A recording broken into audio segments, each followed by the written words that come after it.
Vamos dar continuidade ao estudo de direito penal, essa matéria tão importante, alicerce e base de fundamentação para todas as outras disciplinas de penal 2, penal 3, penal 4, das disciplinas de processo penal. E nós vamos, na aula de hoje, adentrar, de fato, de vez, ao Código Penal, às leis, a norma penal positivada. Até agora nós vimos as fontes do direito, a interpretação da norma, os princípios constitucionais limitadores ao poder punitivo do Estado, e esses, claro, vão dar a sedimentação ao direito penal. Como esse direito penal se relaciona com os outros anos de direito, o seu conceito, a sua missão, as suas características, tudo isso a gente já viu. Então, é importante nós começarmos a seguir o plano de ensino, voltar ao plano de ensino, para vislumbrar a teoria do crime, a teoria da pena, a interpretação da lei penal. E é isso que nós vamos fazer hoje, estudar a lei penal no tempo. O Código Penal, ele, topograficamente, ele é dividido em duas partes. Uma parte, que é essa parte geral, que nós temos essa disciplina de Penal 1, vai do artigo 1º ao artigo 120 do Código. São conceitos gerais, é o alicerce. Nós estudamos aí a teoria do crime, a teoria da pena, a interpretação da lei penal, verificamos a ação penal, a imputabilidade. Tudo isso é visto na parte geral do Código Penal. Vai alicerçar, fundamentar a interpretação dos crimes, que estão aonde? A partir do artigo 121 do Código Penal, é chamada a parte especial do Código. Vai do artigo 121 até o 361. Dentro da parte especial estão os crimes, propriamente dito, os preceitos incriminadores. Não quer dizer que o Código Penal ele tenha 361 artigos. Alguns desses artigos já foram revogados, outros foram, por uma questão de técnica legislativa, inseridos como a linha A, artigo 322, a linha A, 322B. Então, se acrescentou dispositivos. Além de haver legislação extravagante, que é chamada também de legislação especial, que não está dentro dessa compilação do Código Penal, mas em leis específicas, que abordam temas especiais. Então, foi necessário tirar do Código Penal para fazer com que o Código não ficasse tão inchado. Há uma proposta de reforma do Código Penal para que todas essas leis penais, todos os crimes sejam trazidos em uma só compilação.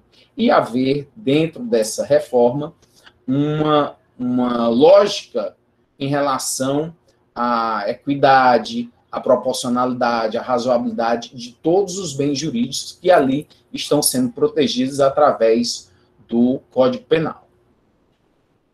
Vou fazer uma apresentação aqui através de slides, mostrando primeiro essa questão da topografia, da localização dos artigos do Código Penal, que acabam sendo trazidos, acaba sendo metodologicamente trazido através de títulos, capítulos, seções, porque facilita o estudo.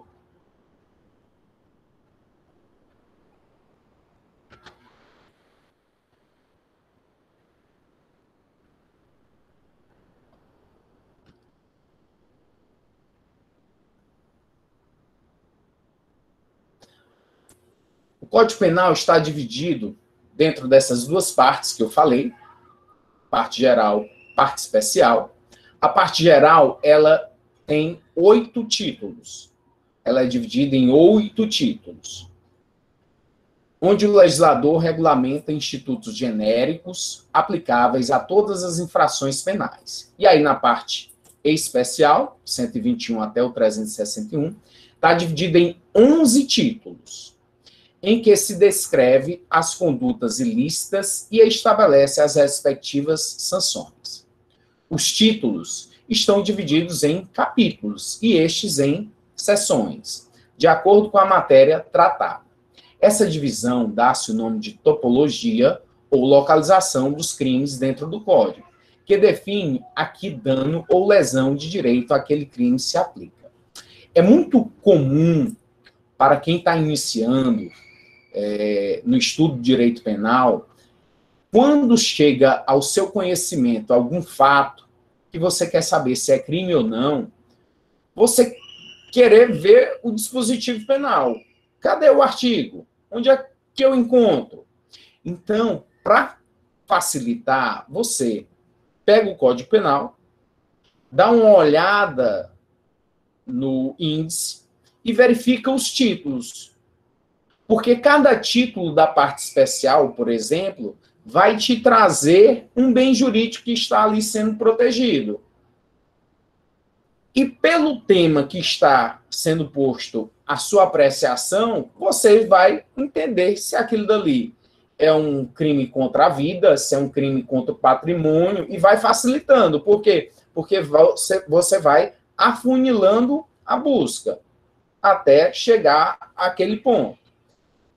Aqui estão os títulos divididos da parte especial. Ele divide nos crimes contra as pessoas, contra o patrimônio, contra a propriedade imaterial, a organização do trabalho, o sentimento religioso e o respeito aos mortos, os costumes, a família, a incolumidade pública, a paz pública, a fé pública, a administração pública. Então, quando você tem esses bens jurídicos que aí estão postos, vai facilitar a sua busca em relação ao que você está tentando localizar aqui dispositivo. Então, essa é uma breve apresentação ao meu grande amigo Código Penal, que vem me acompanhando aí há muito tempo, e espero que vocês se debrucem nele, investiguem ele, procurem, e somente através desse estudo diário, dessa busca por conhecimento em relação aos dispositivos penais, você vai ganhando familiaridade e daqui a pouco você já sabe os dispositivos até decorado. Alguns deles eu já sei, por conta da vivência na área. Isso em decorrência de quê? Da familiaridade, do constante estudo acerca da disciplina.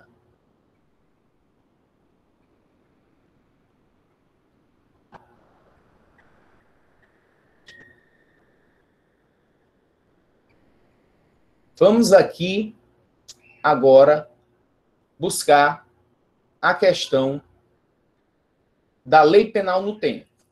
Como essa lei penal no tempo é trazida pelo legislador, e adentramos, então, ao Código Penal. Esse artigo 1º do Código Penal, ele é tão importante que é uma repetição do inciso 39 do artigo 5º da Constituição Federal, que é o princípio da legalidade, também dito anterioridade da lei, ou reserva legal.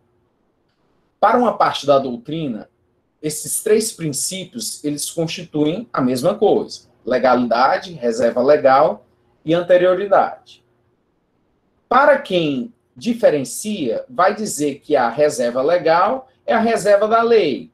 De acordo com o artigo 22 do texto constitucional, a lei penal está reservada à competência da União. Somente a União pode legislar sobre direito penal. A anterioridade, a lei tem que ser anterior ao crime. E o conceito de legalidade seria haver definição legal da conduta. Então, pela legalidade? Entende-se que somente ao crime se estiver definido. Definição. Aí a diferenciação que uma parte da doutrina faz, mas outra entende que anterioridade, reserva legal e legalidade fazem parte de um só princípio. Vamos estudar o artigo 1º do Código Penal. O que ele diz? Não há crime sem lei anterior que o defina. Não há pena sem prévia cominação legal. O que ele está te dizendo, então? Somente haverá o crime se houver definição. Tem que estar definido. E o que é definido? É descrito, formalmente posto. Não estamos em um direito consuetudinário, que as informações dos crimes são passadas de geração para geração. Não. Nós temos uma limitação ao poder punitivo do Estado, que é uma lei formalmente posta. A lei penal, o Código Penal, é uma garantia do cidadão contra o poder arbitrário do Estado. Eu somente poderei ser punido se no texto penal, no Código Penal, houver uma definição dessa conduta.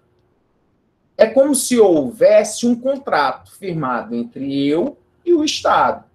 Porque eu levei ao Estado, dou ao Estado, uma parcela da minha individualidade. Eu levo ao Estado essa minha individualidade para que o Estado possa vir a decidir nas questões coletivas. Ou seja, se algum indivíduo vier a descumprir a norma, é o Estado, através do seu ius puniendi, o seu direito de punir, que em um devido processo legal vai fazer com que o indivíduo venha a sofrer alguma sanção. Mas é necessário o quê? Definição. Então, essa lei penal é uma garantia minha. Eu posso ir e vir, fazer o que eu quiser, até permanecer. Se não estiver definido que a conduta que eu estou praticando é crime, o Estado não pode fazer nada contra a minha pessoa. Então, esse é o fundamento da legalidade. O Estado não pode me trair. Como? Eu pratico uma conduta e, de repente, eu vou preso. Eu vou processado. Sem que antes houvesse uma definição daquele fato criminoso, como crime. Então, estaria traindo a minha confiança. Não seria justo. E a lei, ela tem que ser prévia. Qual o sentido de prévia? Anterior ao fato.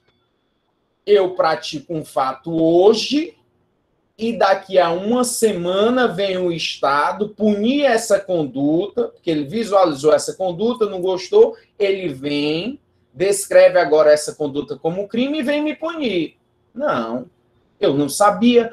Como eu posso apagar o que eu fiz? Como eu posso voltar ao passado e apagar tudo? Eu consigo? Você consegue? Não. Nós não conseguimos voltar ao passado e apagar o que nós fizemos. Então, não é justo que o Estado venha a querer imputar condutas criminosas àqueles que não tinham como se comportar de outra forma, porque não sabiam que aquele fato era delitivo. Qual a regra da anterioridade da lei? Consequência dos fundamentos da legalidade. A exigência de lei penal incriminadora apenas garante o indivíduo quando permite conhecer a proibição de determinada conduta antes de praticá-la. Ou seja, apenas a conduta anteriormente definida em lei como infração penal pode ser punida. 2 exemplos que eu coloquei na tela. A dívida, que não pode ser considerada como crime no nosso ordenamento. A única possibilidade de alguém vir a ser preso em detrimento de uma dívida é no caso de inadimplemento de pensão alimentícia, mas que tem uma natureza cível, porque o fundamento é para a questão de prover a necessidade do alimentado, necessidade social e necessidade alimentar. Outra possibilidade de fazer com que alguém venha a responder criminalmente por conta de dívida, não há. Fere todos os princípios constitucionais e fere também os pactos internacionais que o Brasil tem celebrado. Som automotivo. O fato, por si só, de haver som automotivo, paredão de som no meu carro, não constitui crime. Se o município ele vem e apreende esses equipamentos por conta da sua lei municipal, regulamentando o Código de Disciplina e de Conduta dos seus habitantes, não há problema. O que não pode haver é a imputação de sanção penal, sanção de privação de liberdade, de restrição de direitos. Estará tudo na seara civil, seara administrativa, mas não no campo penal. Portanto, som automotivo, você ter o som, você possuir o som, não é crime. Se daqui a uma semana vier a ser estabelecido esse crime, esse novo crime não vai poder alcançar aqueles que tinham som automotivo, aqueles que tinham dívida. Por quê? Porque a regra é da lei prévia, da lei ser anterior ao fato. Esse é o fundamento do artigo 1º do Código Penal, que é o princípio da legalidade, que é o princípio da anterioridade da lei. Legalidade, há de haver uma definição, uma descrição precisa, clara, objetiva em relação ao fato praticado, tanto o preceito primário, que é a descrição da conduta, quanto o preceito secundário, que é o quantum de pena, o quantum de sanção. E a anterioridade da lei, a lei tem que ser anterior ao fato.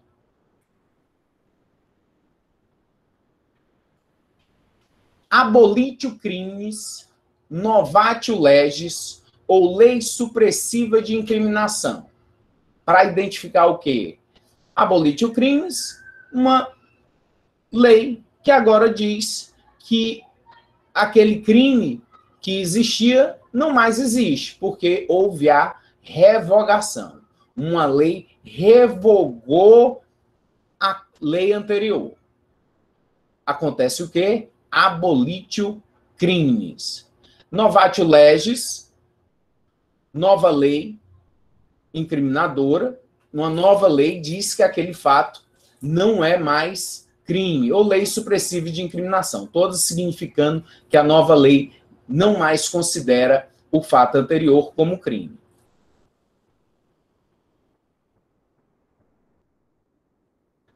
Só voltar aqui ao segundo slide antes de eu passar aquele. É sobre a aplicação da lei penal no tempo. Tinha pulado um slide, mas vamos voltar aqui. Aplicação da lei penal no tempo. Após a aprovação de um projeto de lei, para nós falarmos sobre o trâmite dessa lei penal.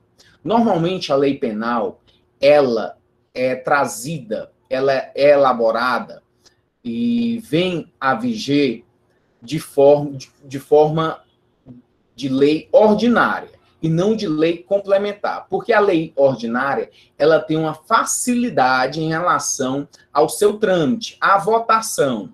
Não precisa, como na lei complementar, de um quórum qualificado, de uma maioria absoluta dos deputados e senadores. Então, o processo legislativo, como a lei penal é elaborada, é da seguinte forma.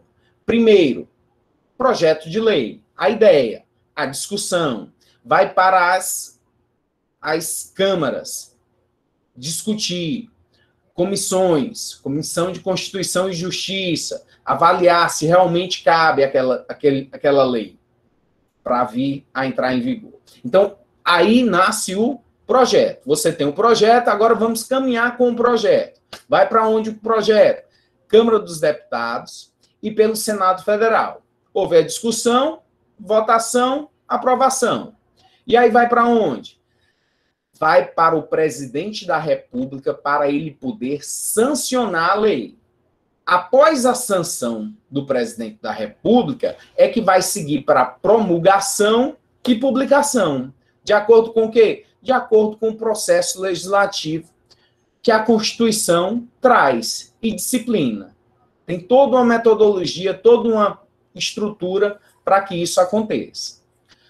No artigo 1º da Lei de Introdução às Normas do Direito Brasileiro, diz o seguinte: salvo disposição em contrário, a lei começa a vigorar em todo o país 45 dias depois de publicada.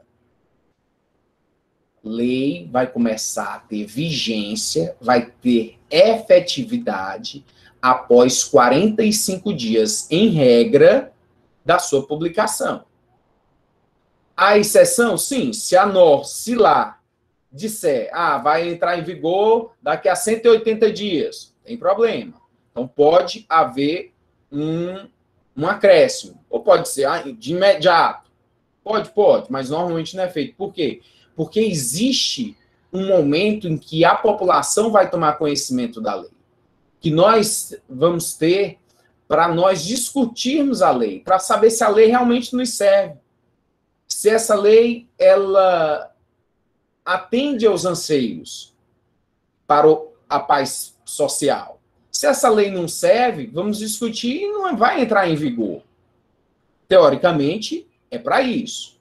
Esse período em que a lei foi publicada, mas não entrou ainda em vigência, é chamado um período de vacatio legis, vacância da lei.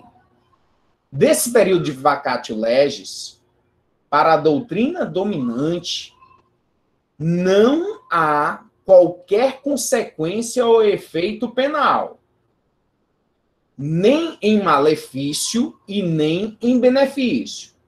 Então, se está lá o projeto para revogar algum crime, e o sujeito está cumprindo ainda a pena, esse período de vacatio legis não vai fazer com que haja o efeito do indivíduo que está cumprindo pena dele ser solto, porque o projeto é para revogar o dispositivo incriminador.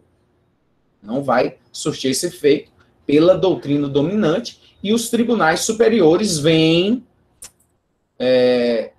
trazendo posicionamentos nesse sentido. A nova lei valerá até que outra a revogue, de acordo com o quê? Com o artigo 2º da Lei de Introdução às Normas do Direito Brasileiro. Somente a lei, para ela ser revogada, para ela não estar mais em vigência, a necessidade de uma outra lei dizendo que aquele artigo, aquele dispositivo não tem mais vigência, que está revogado. Ou então uma lei que venha a contrariar exatamente todo o texto da lei anterior.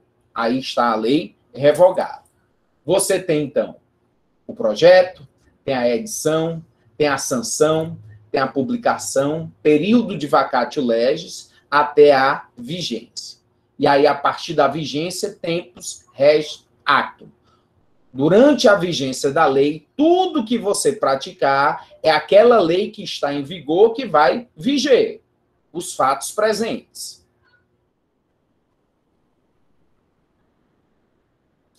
Feitas essas considerações em relação à lei, aí a gente vai pular aqui o slide que eu tinha antecipado, mas que tratava sobre esse processo legislativo em relação à lei penal, como essa lei penal ela chega até a gente, até o cidadão. Não é de paraquedas.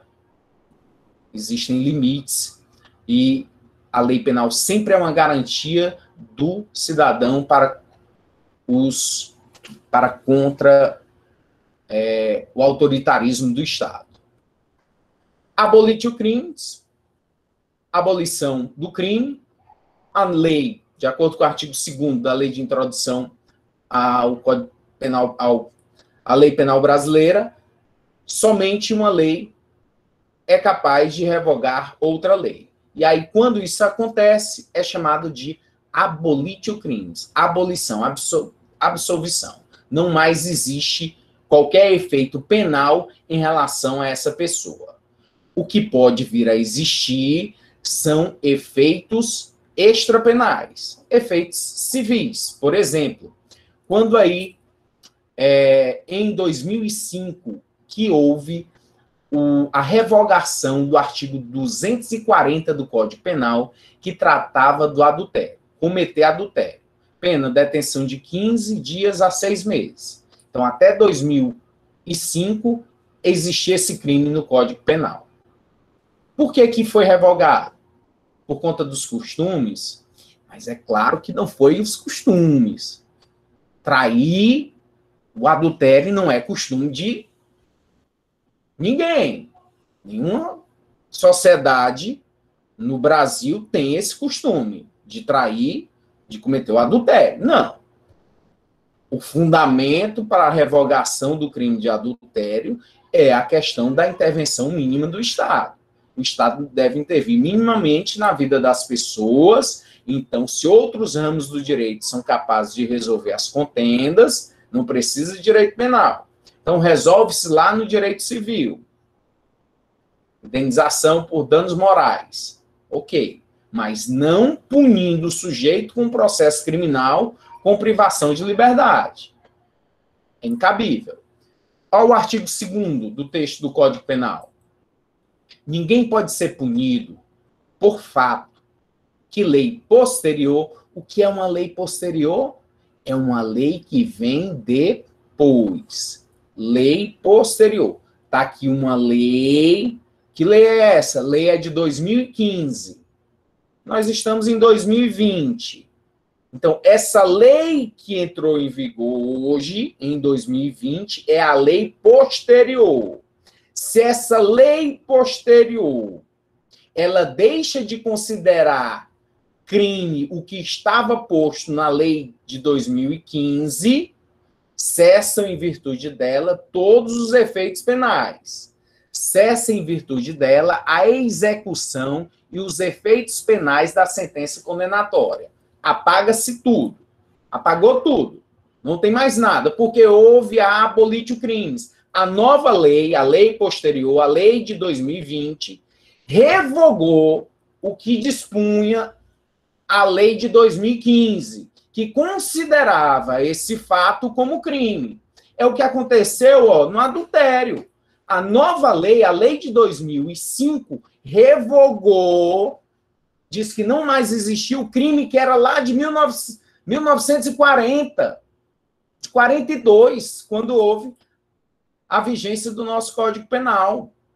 Portanto, abolitio crimes. Efeitos civis, ok. Efeitos penais, não mais. Professor, mas já havia um trânsito em julgado de sentença penal condenatória. Não importa. Não importa. Se o indivíduo ainda está cumprindo pena, ele tem que ser solto. Se há um processo tramitando, tem que ser arquivado. Se há um inquérito policial em curso, arquivamento. E aí, não pode, é o quê? O sujeito está respondendo por algo que não existe mais dentro do ordenamento jurídico, porque foi abolido. Professor, mas é injusto. Quando ele cometeu o fato, era crime. Ele não devia ser punido, não, porque ele não sabia que era errado? Entenda. Qual é o fundamento disso? Entende-se que a lei nova, ela é mais bem elaborada. Por quê? Porque ela é atual, porque ela atende o nosso anseio, o seu anseio. De quê? De uma paz pública, da sociedade pacificada. Então, esse fato, ele é irrelevante, não é para ser crime. Então, se não é para ser crime, para que esse sujeito está está cumprindo pena? Por que ele está sendo processado? Não faz sentido. Não faz. Diz o parágrafo único. A lei posterior, a lei que veio depois, está aqui 2020, 2015, então a lei posterior é a que veio depois, tratando sobre o mesmo fato. Então, 2020, lei posterior, a lei que veio depois, que de qualquer modo, o que é de qualquer modo? Amiga, de qualquer modo é de qualquer jeito, seja lá como for. No que vier, deve ser apreciado. Então, de qualquer modo, se de qualquer modo favorecer o sujeito, vai ter que ser dado a ele esse benefício. A lei posterior, que de qualquer modo favoreceu o agente, aplica-se aos fatos anteriores, ainda que decididos por sentença condenatória transitada em julgado. Eu lembro de ter pego, quando era delegado lá do 2º Distrito, aqui da Aldeota, 2 casos de adultério. Foi terrível, constrangedor, absolutamente ineficiente, ineficaz. O sujeito tinha contratado, teve um que o sujeito contratou um investigador particular, o investigador deu todas as... bateu foto, seguiu a esposa dele, fez tudo. Mostrou lá para ele que realmente ele estava sendo traído, mas ele queria fazer o flagrante. Queria pegar ela no flagra. E aí o investigador particular combinou com ele que ele simulou uma viagem. Quem foi deixar ele no aeroporto? A esposa. A esposa deixou o marido no aeroporto, saiu, ele entrou por uma porta, saiu por outra. E aí foi seguindo o sujeito lá, foi seguindo o carro da mulher, e em uma determinada rua, na Aldeota, eles viram que eles estavam parados, pediram auxílio da força policial, e todo mundo para a delegacia. E aí, quem era o delegado, bem novinho lá, eu, aparelho nos dentes, recebendo aquela situação absolutamente constrangedora, e o sujeito que estava com a esposa do rapaz, ele teve uma hora que ele virou para mim, chegou perto e disse: doutor, que horas eu vou embora? Eu tenho 3 meninos, eu tenho minha família, eu tenho que ir embora daqui. E o senhor não vai ficar com a senhora, não? Não, doutor, pelo amor de Deus, eu quero ir embora. Resultado, eu fiz o procedimento como tinha que fazer, formalmente, achando um absurdo, mas fiz, era obrigado a fazer. E depois de uma semana, quem liga, esse sujeito que tinha sido traído, aí perguntando como é que arquivava, como é que fazia para anular tudo, porque ele já tinha voltado com a esposa, já tinham feito as pazes, estava tudo bem. E aí eu fiquei lá com cara de tacho. Mas o procedimento foi encaminhado ao Juizado Especial de Pequenas Causas, Juizado Especial Criminal, e lá depois foi resolvido e acabou depois com a revogação do dispositivo penal sendo completamente arquivado. As histórias. Vamos lá.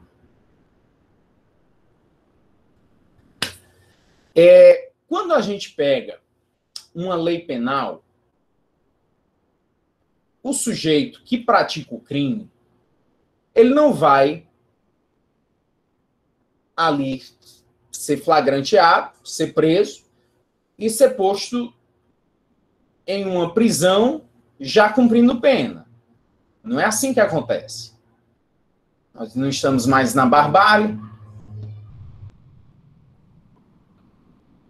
A gente viu a questão da Idade Medieval, as inúmeras arbitrariedades que naquela época eram praticadas. Hoje em dia, não mais. Há um devido processo legal. Só que, apesar de nossa evolução, suposta evolução, nós ainda temos muitos problemas. E um desses problemas é a lentidão da justiça. E quando você tem uma justiça lenta, você acaba tendo injustiça. Então, a justiça que não é ágil, ela é ineficaz. Como é que eu vou pegar e o meu filho está ali colocando o dedo na tomada, aí eu olho e daqui a 2 dias eu vou dar um tapinha na bunda dele? Ó, não pode fazer isso. Qual é o sentido que ele vai entender em relação a isso? Nenhum. É igual a pena. Uma justiça lenta, uma justiça que demora a punir, não faz efeito, não é efetivo. Triste caso esse da bailarina, que em 1993, aqui em Fortaleza, estado do Ceará, foi morta em uma discussão, uma briga banal.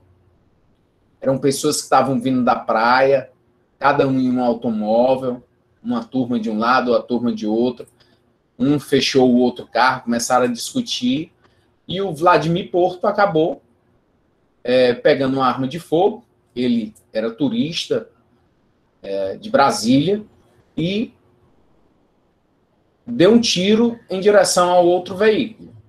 E, infelizmente, acertou a Renata Braga, que veio a óbito. Vladimir acabou sendo preso ainda em flagrante, ficou pouco tempo, não passou mais de ano preso.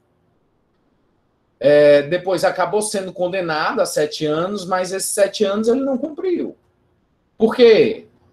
Os advogados, uma banca forte, meu amigo Leandro Vasques, advogado, que à época muito jovem, fazia parte dessa banca de advogados, e foram recorrendo. Recorreram, e ele em liberdade. Em 2017, crime ocorrido em 1993. Em 2017, houve, finalmente, a última instância e a condenação do Vladimir Porto, condenado a 9 anos de prisão. Em grau de recurso, houve a condenação a 9 anos. E o que aconteceu após a condenação de 9 anos? Foi visto que o crime estava prescrito. Prescreveu. Porque esses 9 anos corresponderia a uma prescrição de 16 anos. 16 anos passaram, está prescrito o crime. E agora, faz o que com ele? Nada. Vai ter que ir embora. Em liberdade. Então, foi uma justiça que não foi feita. Só se for a justiça divina, porque o Vladimir Porto faleceu esse ano. Teve um infarto e morreu. Mas justiça dos homens não foi feita. Mas, professor, por que você está apresentando esse caso? Vamos falar de prescrição? Não ainda. Prescrição é lá no final do semestre. O que é interessante passar aqui para você é o tempo decorrido entre a data do fato, a data da sentença penal condenatória, a possibilidade de haver recurso dessa sentença, então o Tribunal de Justiça sentenciar, Superior Tribunal de Justiça em recurso, Supremo Tribunal Federal, recurso, até haver o trânsito em julgado de sentença penal condenatória, quando não cabe mais recurso. E aí sim o sujeito passa a ser considerado culpado. Somente é considerado culpado quando tem contra si uma sentença penal condenatória com trânsito em julgado. Terminou? Não. Terminou não. A partir disso, ele tem que cumprir pena, executar a pena. A pena foi de 9 anos, então ele tem 9 anos para cumprir a pena, e aí sim, terminados os 9 anos da pena que foi imposta, em concreto, está extinta a punibilidade. O que é extinta a punibilidade? É cumprir a pena, é não dever nada mais ao Estado. Então, está extinta a punibilidade, não tem mais como punir porque cumpriu a pena. Ótimo. Então, imagine esse caso de 1993 até o final em que o sujeito terminou de cumprir a pena.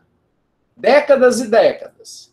Qual a possibilidade jurídica de haver entre a data inicial, a data do fato, e a data da extinção da punibilidade, do cumprimento da pena, mudança, alteração na lei?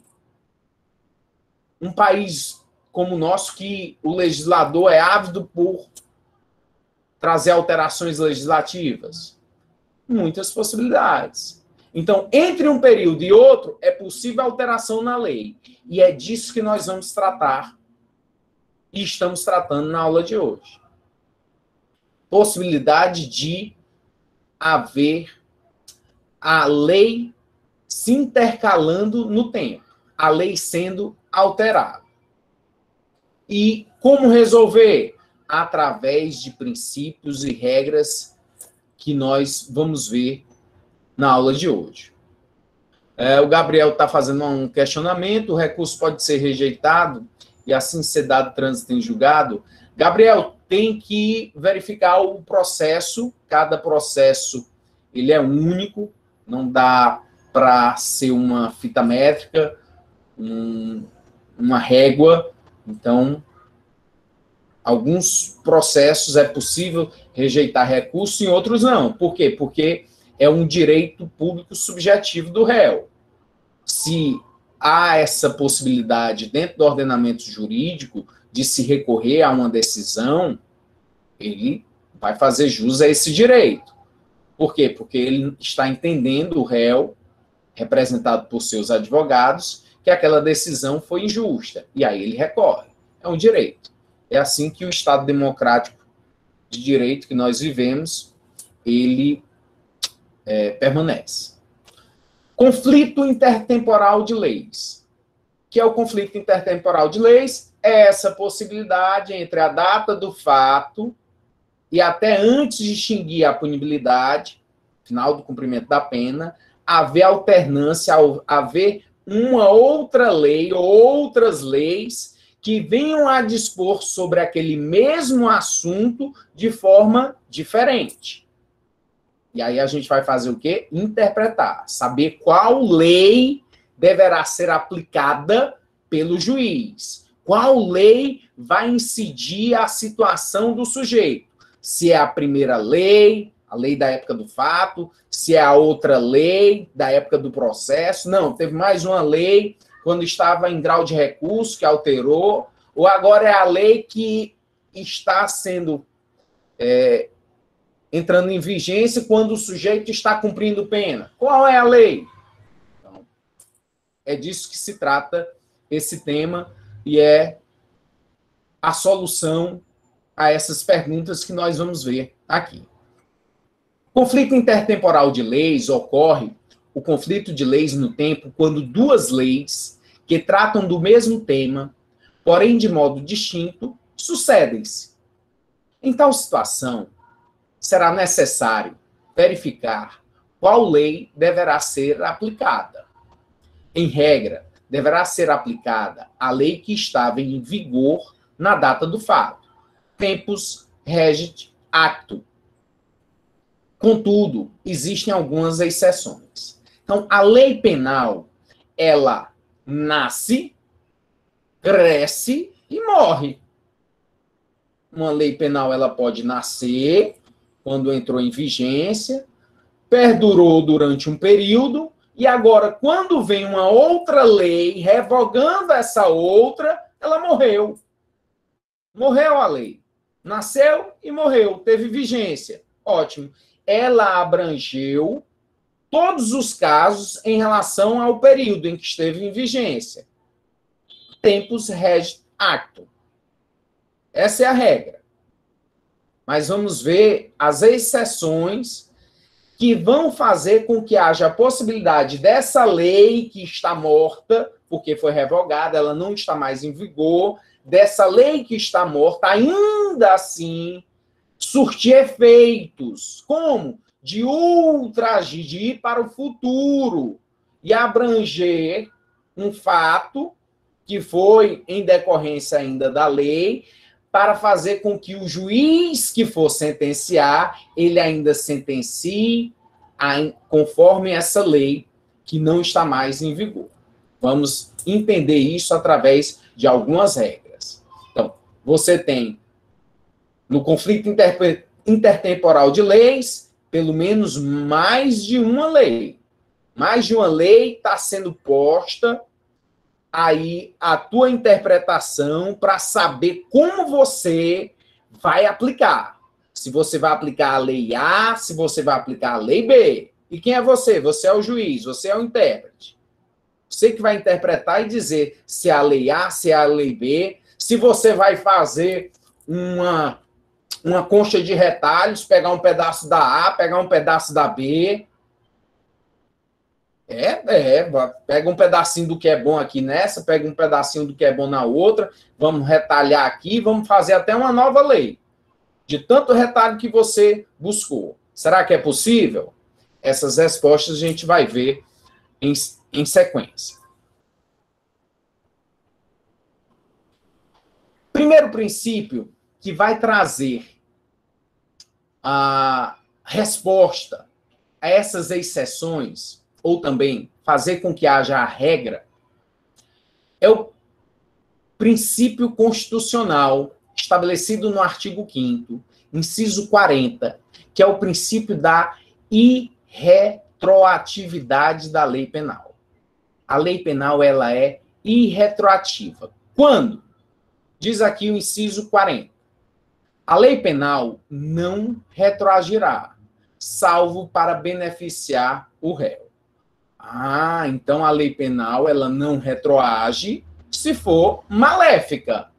A irretroatividade da lei maléfica. Então a lei não volta ao passado se for para prejudicar o sujeito. É a primeira regra. Irretroatividade da lei penal maléfica. É possível, então, que a lei penal retroaja se for benéfica. Professor, de onde é que o senhor tirou isso? Do inciso 40 do texto constitucional, artigo 5º. A lei penal não retroagirá, salvo para beneficiar o réu. Se é para beneficiar, retroage. Se é em malefício, é irretroativa. Se, por exemplo, houver um conflito entre duas leis, a lei anterior, mais benigna, e a posterior, mais severa, então, vá com calma. A lei e outra lei. Você tem duas leis. Presta bem atenção. Você está com duas leis aí para você interpretar. Uma é benigna e a outra é maléfica. Uma boa e outra ruim. Em relação a quê? Ao mesmo tema, ao mesmo fato. Vamos supor que é em relação a um crime e a lei A tem uma pena branda, tem uma pena de 2 a 4 anos. E a lei B, que é a nova lei, agora está trazendo a esse crime uma pena de 6 a 10 anos. Então, a lei B é maléfica em relação à situação, porque foi alterada por essa daqui, em detrimento a essa análise das duas leis, uma benéfica e uma maléfica. E tem lá o sujeito que praticou o crime e que não houve ainda extinção da punidade porque ele não cumpriu pena. Ele está ainda ou sendo processado ou cumprindo pena, mas já tem aí duas leis para você interpretar. Então, vamos lá. Se, por exemplo, houver um conflito entre duas leis, a anterior, mais benigna, e a posterior, mais severa, aplicar-se-á a mais benigna. Entre a maligna e a benigna, aplica-se a benigna. Por quê? Porque a lei penal não retroage, salvo para beneficiar o réu. Ultrativa. A anterior será ultrativa. O que é ultrativa? É um poder que a lei tem de ir para o futuro. Ela não morreu? Já não tem uma lei aqui disciplinando de forma diferente, agora de forma maléfica, e a lei não está mais em vigência, mas o sujeito não foi ainda sentenciado. Ele não terminou de cumprir a pena. Então, essa lei que está morta, ela vai ressuscitar em relação a quê? A esse caso. Para fazer o quê? Que haja ultratividade. Ela vai para o futuro. Mesmo ela morta, ela vai para o futuro. Será ultrativa por sua benignidade. E a posterior, essa daqui, será irretroativa. Ela não retroage, mas essa anterior terá ultratividade por sua severidade. A lei posterior ou anterior, que seja menos favorável, denomina-se lex gravior e não pode ser aplicada aos fatos ocorridos antes de sua vigência. Vou dar um exemplo para que você possa compreender melhor, para ver se fica mais claro. Aconteceu aqui no Brasil, em 1992, um crime que chocou todo o Brasil. O Brasil parava para assistir uma determinada novela. Era a novela das 8.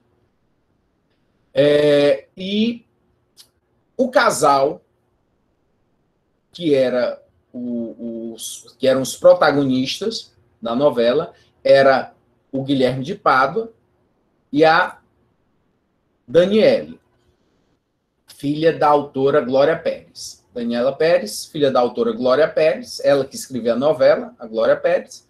Então, ela formava um par romântico, todo o Brasil amava esse casal. Só que, por uma questão de ciúmes, a Paula Tomás, esposa do Guilherme de Pádua, e também dizem por conta de um ritual satânico, eles sequestraram a Daniela Pérez e a esfaquearam, a mataram. Eles sequestraram ela depois da saída do Projac, da Rede Globo, sequestraram ela, levaram para um terreno baldio e a mataram. O que aconteceu a partir daí? Clamor, sociedade revoltada. E a lei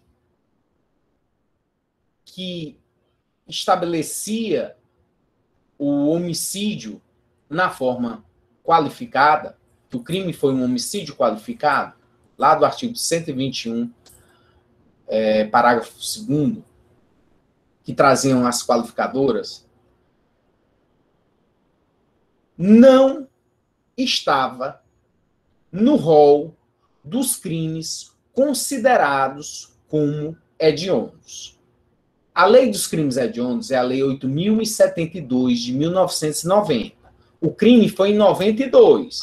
Só que esse crime de homicídio qualificado ainda não estava no rol dos crimes hediondos, que trazia mais severidade em relação aos crimes, como, por exemplo, o cumprimento de pena. Pela lei dos crimes hediondos de 1990, à época, não poderia haver progressão de regime. Eles iniciavam o cumprimento da pena em regime fechado e terminavam o cumprimento da pena em regime fechado.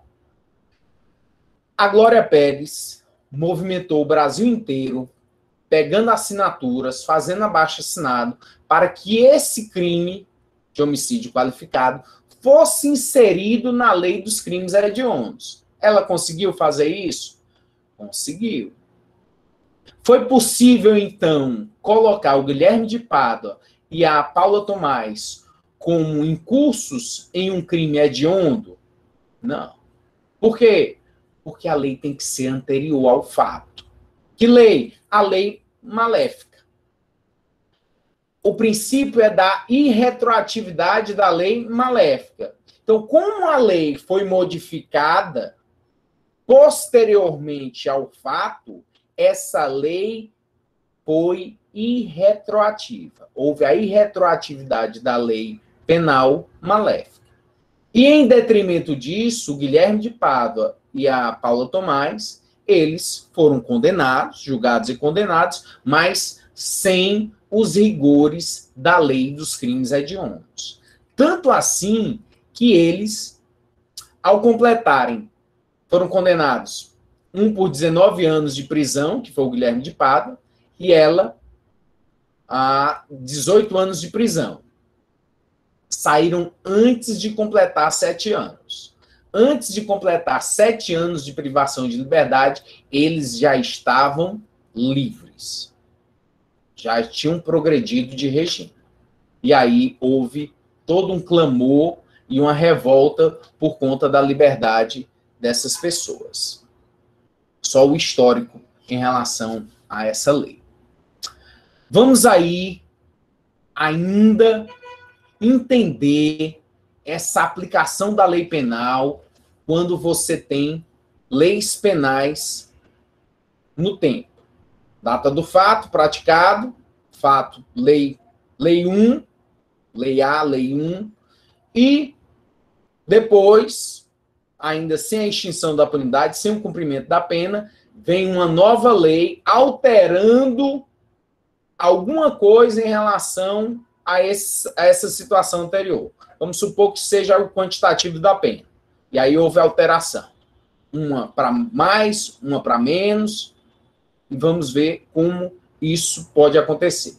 A ultratividade, que é essa possibilidade da lei que estava morta, que estava já revogada, ela ir para o futuro. Ela abranger o fato praticado e o juiz poder ainda vir a julgar em detrimento da lei que não estava mais em vigência, porque ela goza e tem de ultratividade se ela for benéfica. A lei anterior, quando for mais favorável, terá ultratividade e prevalecerá mesmo ao tempo de vigência da lei nova, apesar de já estar revogada. Outro exemplo. O crime do artigo 157, parágrafo 2º, foi inserido agora em dezembro de 2019. Então, não tem nenhum ano. Todos esses sujeitos que praticaram crimes dessa forma estavam abrangidos por uma outra lei, que era a lei anterior, que já não está mais em vigência. O dispositivo penal já não está mais em vigência, foi revogado.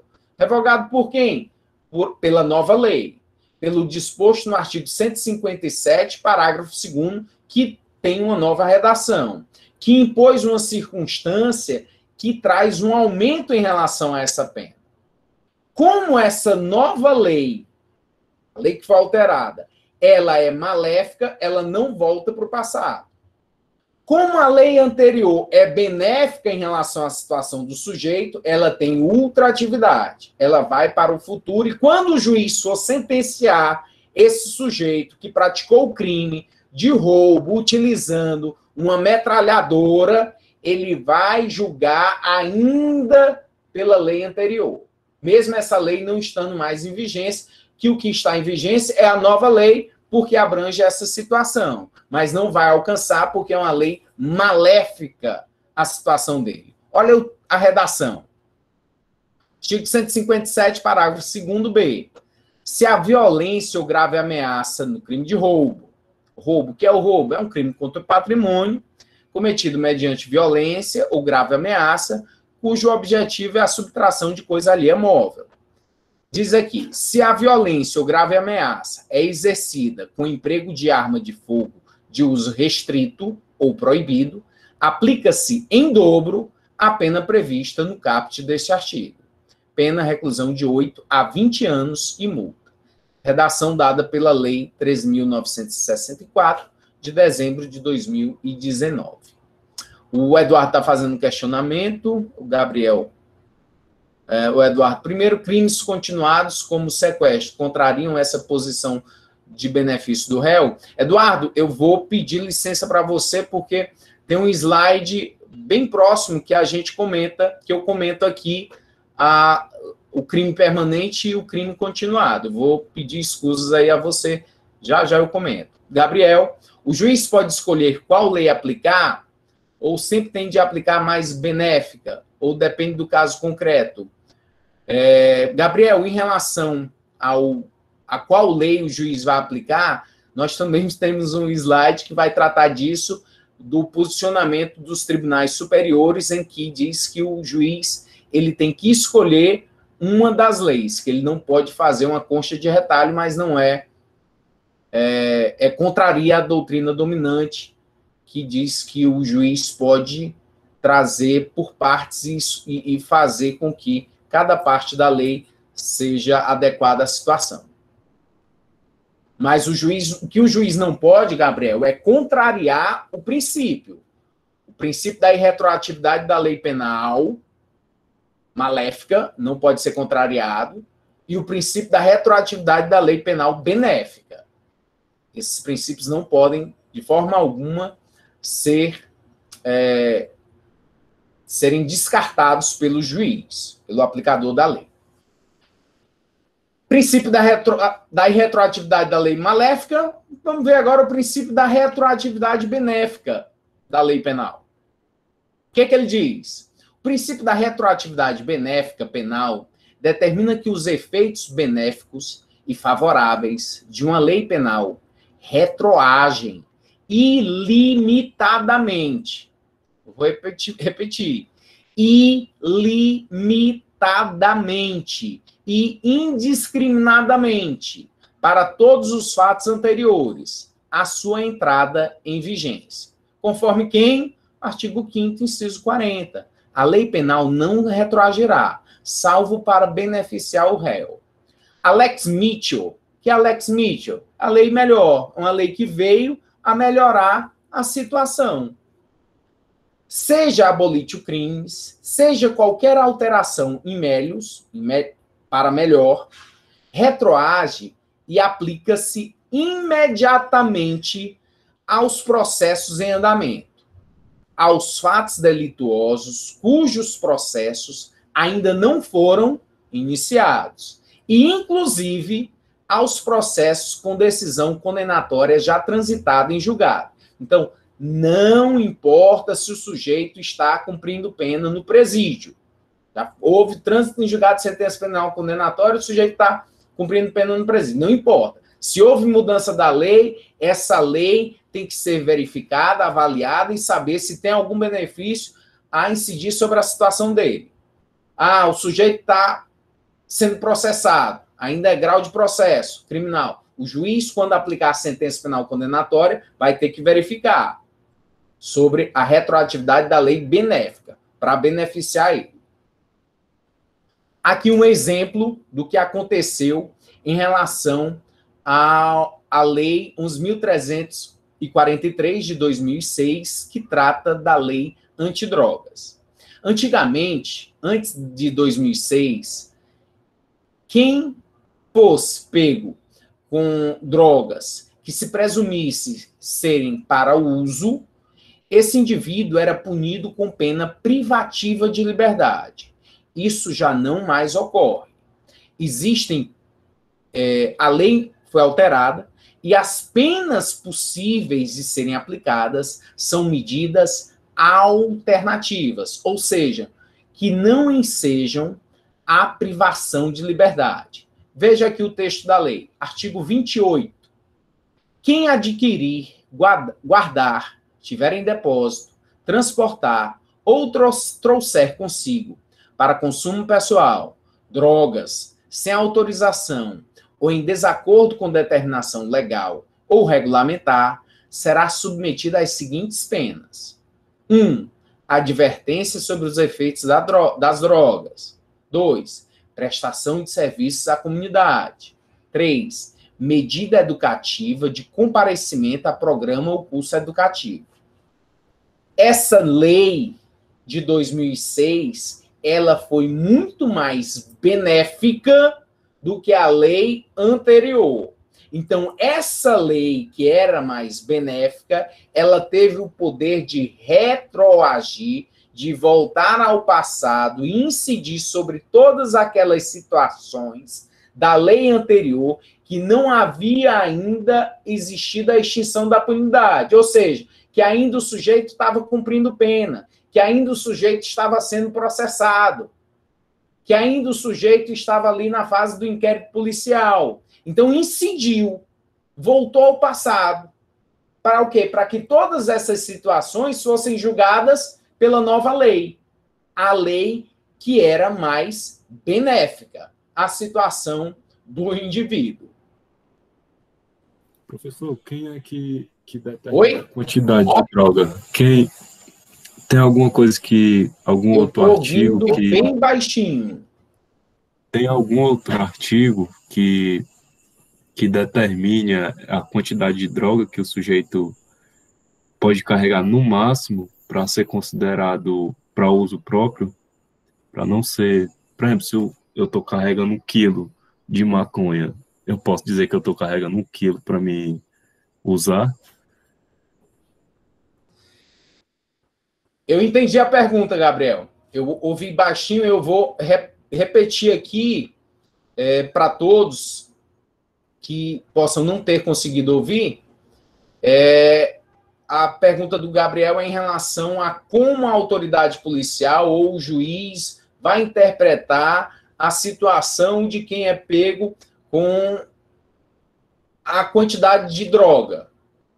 Se a partir de quanto é considerado um traficante e a partir de quanto é considerado apenas para consumo pessoal. Gabriel, a lei antidrogas não traz um quantitativo, um valor específico. Ele traz algumas características que devem ser analisadas para o fato. Por exemplo, se você tem uma pessoa famosa que consome drogas, e esse sujeito, abastado, ele é pego com 3 quilos de cocaína. Pense aí numa pessoa bem famosa, milionária, que você conhece da mídia e é pego com cocaína. 3 quilos. Essa pessoa não é traficante. Mas 3 quilos, professor, de cocaína. Não é traficante? Não. Por quê? Porque é para consumo. A pessoa não vai ficar indo na favela, indo no traficante, buscar de pouquinho. Ela já compra de muito. Não é o quantitativo que faz a pessoa ser ou não traficante. São as circunstâncias ao redor. É se realmente aquela pessoa é traficante. E aí o que você vai ter que ponderar? Todas essas circunstâncias. Imagine 3 sujeitos vindo do aeroporto num táxi. Aí você é a autoridade policial de plantão, delegado de polícia. Aí você chega esses três indivíduos. Um motorista do táxi e outros 2 eram os passageiros. Foram abordados pela polícia, feita busca pessoal, feita revista nas malas, foi encontrado uma mala contendo uma grande quantidade de cocaína. E aí, quem é o traficante? Você vai investigar. Primeiro, cada indivíduo. Vamos individualizar aqui a conduta. Primeiro, você veio de onde? O taxista. Esse taxista é envolvido no tráfico de drogas? Ou é uma testemunha, é um inocente? Você avalia. Como é que você vai fazendo isso? Pergunta lá para o taxista onde é o ponto dele, quantas corridas ele já tinha feito, qual o itinerário, se ele tem antecedentes criminais, se ele já conhecia as pessoas. O crime está na cabeça do sujeito. Eu decido praticar o crime. A polícia tem que investigar e trazer provas a respeito disso. Mas trazendo a questão do seu questionamento, não tem uma quantidade pré-fixada. É necessário avaliar cada situação, cada indivíduo ali, para se saber realmente o que o indivíduo estava ou não fazendo.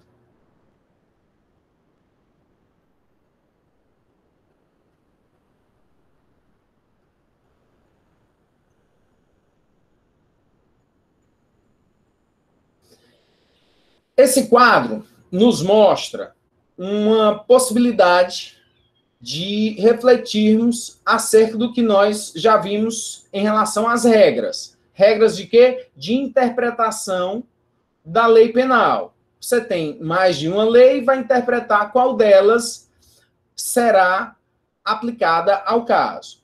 Então, primeira possibilidade.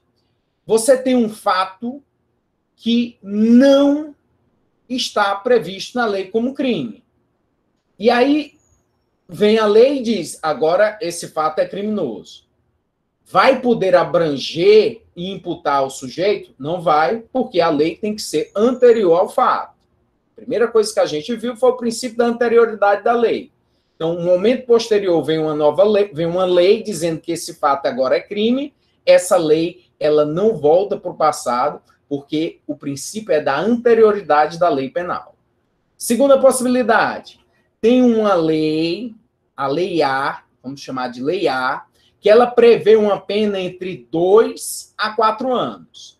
E aí surge agora, depois o sujeito praticou o crime em relação à Lei A, que a pena era prevista era de 2 a 4 anos, e agora surge a Lei B, dizendo que essa pena para esse crime é de 3 a 8 anos. Uma lei mais severa. O que vai acontecer com essa lei? Ela não vai retroagir, não volta ao passado, não incide sobre esse fato.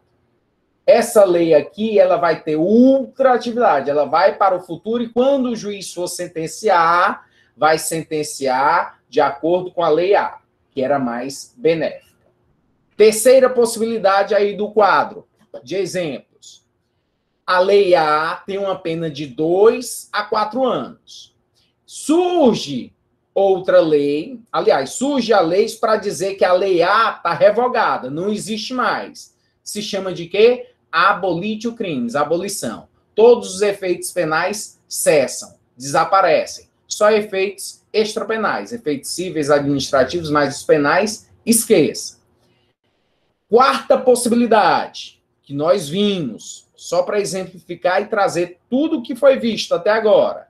A Lei A tem uma pena de 2 a 4 anos. O que vai acontecer? Vai surgir outra lei, a Lei B, agora com a pena menor, abrandando, de 1 a 2 anos.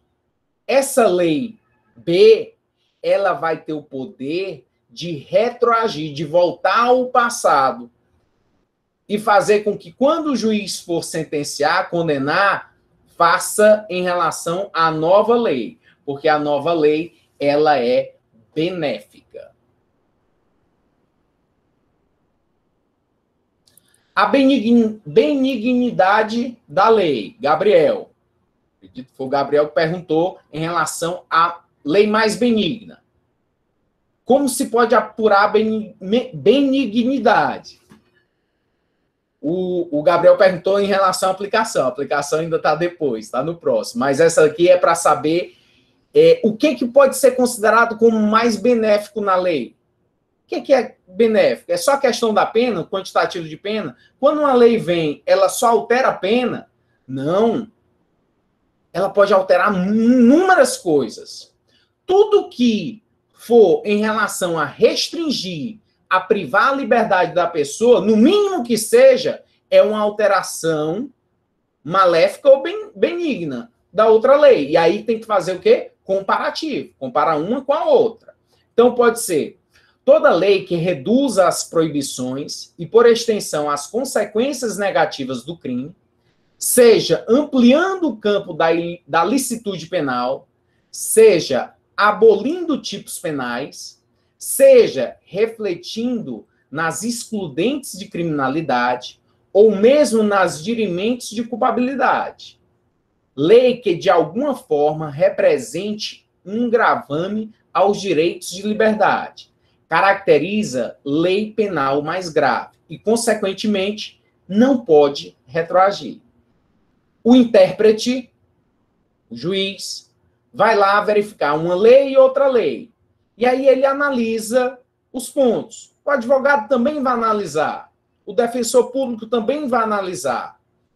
Para o quê? Para verificar se é maléfico, é benéfico. O promotor ali analisando cada lei, cada circunstância para ver qual é a lei mais benéfica.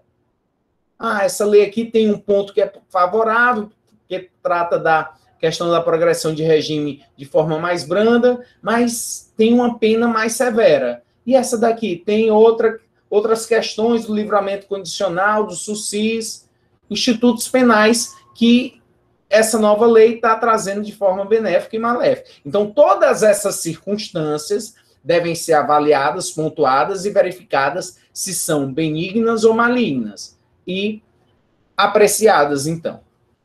E aí sim, Gabriel, desculpa a demora, mas está aí a resposta à sua pergunta.